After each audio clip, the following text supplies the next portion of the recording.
जामवंत कौन हैं और उनकी शक्तियों का रहस्य क्या है? जामवंत रामायण के सबसे प्रमुख पात्रों में से एक हैं। हालांकि उनकी गिनती सभी चिरंजीवियों में नहीं की जाती, किंतु वह भी एक चिरंजीवी ही थे जिन्होंने द्वापर युग में निर्वाण लिया। उनकी आयु अन्य सातों चिरंजीवियों से भी अधिक मानी जाती है। उनके जन्म के विषय में भी अलग अलग कथाएं प्रचलित हैं। एक कथा के अनुसार एक बार जब ब्रह्मा जी तप में लीन थे, उन्हें जम्हाई आ गई और उससे ही प्रथम रीछ का जन्म हुआ। उनकी जम्हाई से जन्म लेने के कारण उनका नाम जामवंत पड़ा। विष्णु पुराण के अनुसार जब ब्रह्मा जी से मधु और कैटभ नामक दैत्यों ने जन्म लिया तो उस समय ब्रह्मा जी के पसीने से जामवंत का जन्म हुआ। ऐसा भी वर्णन है कि जब श्री हरि का युद्ध मधु और कैटभ से हो रहा था तो जामवंत प्रसन्नतापूर्वक ताली बजा रहे थे। अंत में जब श्री हरि ने दोनों राक्षसों का वध किया तो जामवंत अत्यंत प्रसन्न हुए। अग्नि पुराण के अनुसार जामवंत का जन्म अग्नि से हुआ और उनकी माता एक गंधर्व स्त्री थी। उनकी पत्नी का नाम जयवंती बताया गया है। रामायण में कई स्थानों पर इन्हें वानर ही कहा गया है। जामवंत की आयु बहुत लंबी थी। ऐसा माना जाता है कि श्री राम अवतार के समय जामवंत की आयु 6 मनवंतर से भी अधिक थी।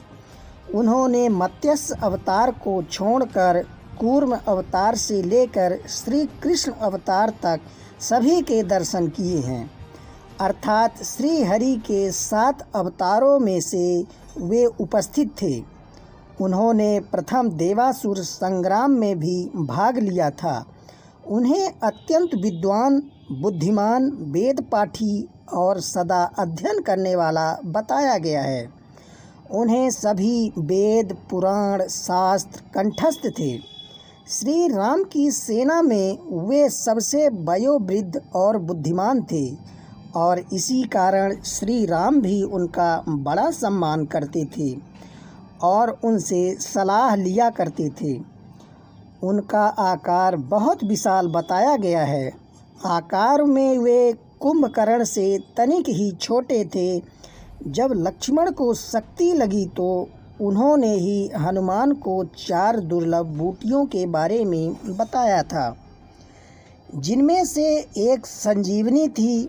जब सुग्रीव ने वानर सेना को माता सीता की खोज में चारों दिशाओं में भेजा तो अंगद के नेतृत्व में जामवंत, हनुमान इत्यादि दक्षिण दिशा में गए। सुग्रीव ने विशेष रूप से जामवंत को अंगद के साथ भेजा ताकि वह अपने अनुभव से दल का सुरक्षित नेतृत्व कर सकें। जब सागर तट पर पहुंचकर सभी उस विशाल समुद्र को देखकर हताश हो गए थे तो जामवंत ही हनुमान को उनकी शक्तियों का भान करवाते हैं। इसके बाद हनुमान समुद्र को लांघते हैं। लंका कांड में जामवंत के विषय में अधिक वर्णन दिया गया है। उन्होंने बड़ी चतुराई से सेवा का संचालन किया और एक मार्गदर्शक की भूमिका निभाई। श्री रामचरितमानस के अनुसार उन्होंने युद्ध में यत्रकूप नामक राक्षस का वध किया था। उन्होंने रावण से भी युद्ध किया और उस पर पाद प्रहार किया, जिससे रावण मूर्छित हो गया। मेघनाद से भी उनके युद्ध का वर्णन है। जब मेघनाद की शक्ति को उन्होंने हवा में ही पकड़कर उस पर ही छोड़ दिया था। इस युद्ध में जामवंत के प्रहारों से मेघनाद भी मूर्छित हो गया था। भागवत पुराण और विष्णु पुराण में जामवंत की शक्ति के विषय में बताया गया है। उनकी शक्ति 1 करोड़ शेरों के शक्ति के बराबर कही गई है। रामचरितमानस के अनुसार जब वानर दल समुद्र पार करने का परामर्श कर रहा था, तब सभी अपनी अपनी क्षमता द्वारा उस समुद्र को पार करने की बात कर रहे थे। उस समय सब ने जामवंत से यह प्रार्थना की वह सबसे बड़े होने के कारण वही समुद्र को पार करने का कोई उपाय बताएं। तब जामवंत ने सबको अपने बल के बारे में बताया। जामवंत ने कहा कि इस समय मैं अत्यंत बूढ़ा हो गया हूँ, फिर भी मैं एक बार में 90 योजन तक जा सकता हूँ। जब मैं युवा था तो मैं समुद्र मंथन देखा था। उस समय मुझ में इतना बल था कि देव और दैत्य के थक जाने पर मैं अकेले ही पूरे मंदरांचल पर्वत को घुमा दिया था। उसे देखकर स्वयं मेरे पिता ब्रह्मा ने मेरी प्रशंसा की थी। जब श्री हरि विष्णु ने वामन अवतार लिया और दैत्यराज बलि के पास आए, तब मैं वहीं था। जब उन्होंने बलि द्वारा दी गई 3 पग भूमि को नापने के लिए अपना विराट स्वरूप लिया, उस समय मैं केवल 7 क्षणों में भगवान वामन सहित पृथ्वी की 7 परिक्रमा कर डाली थी। जब मैं परिक्रमा कर वापस लौटा, तब तक भगवान वामन दैत्यराज बलि को पूरी तरह बांध भी नहीं पाए थे। कहीं कहीं उनके द्वारा पृथ्वी की 21 परिक्रमा करने के बारे में लिखा गया है। यह सुनकर सब ने पूछा कि आप इतने शक्तिशाली थे तो आपका बल क्षीण कैसे हो गया।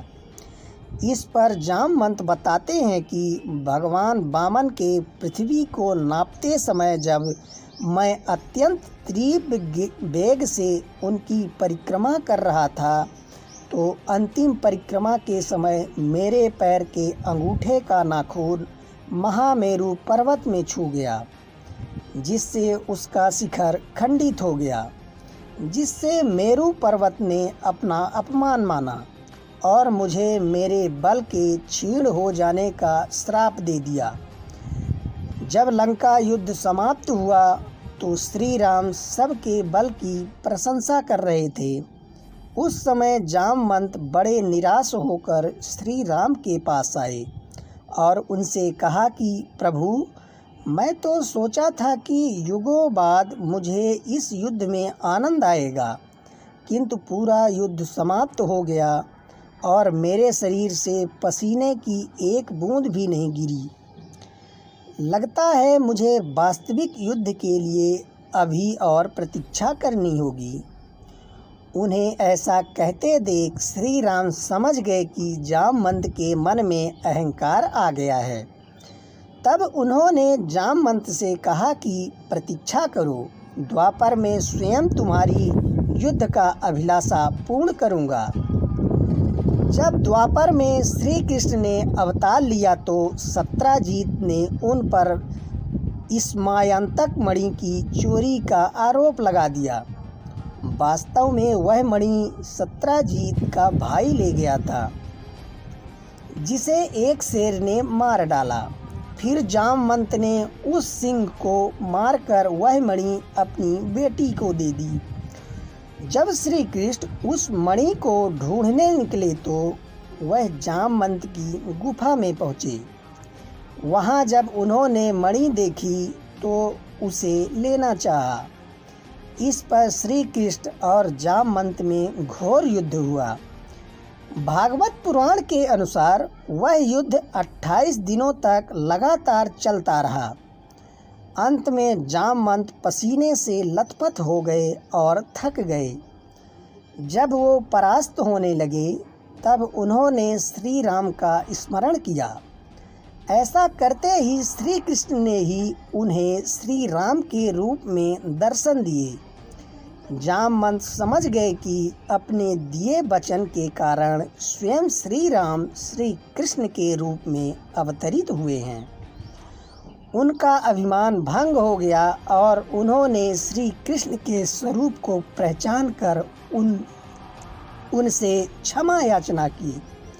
बाद में उन्होंने अपनी पुत्री जामवंती का विवाह श्री कृष्ण से कर दिया और स्वयं निर्वाण ले लिया।